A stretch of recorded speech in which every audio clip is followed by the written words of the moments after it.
20 দিন হয়ে গেছে কক্সবাজার থেকে আসছি। এখন ওই যে থানাকা ফেস প্যাকটা যে নিয়ে আসছিলাম এখনো পর্যন্ত খুলি নাই, দেইও নাই।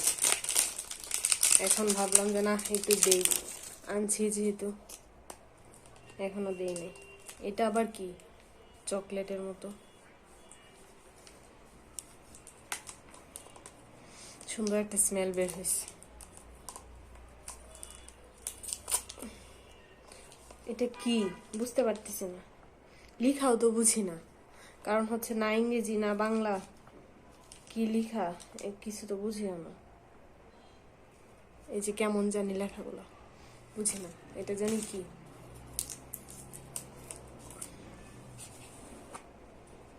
এর আগে বিয়ের আগে যখন আমি একটা থানাকা দিছিলাম ওইটা আমি দারাজ থেকে কিনছিলাম, ওইটাতে আবার এরকম কিছু ছিল না, এটাতে আছে।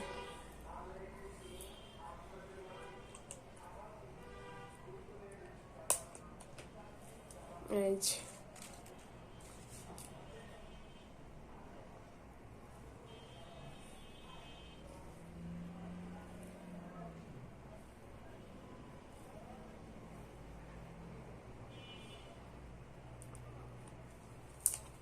এই পড়িস না, এটা কি জল দিয়ে দিতে হয় নাকি না এমনি সরাসরি দেওয়া যায় বুঝতে পারতেছি না।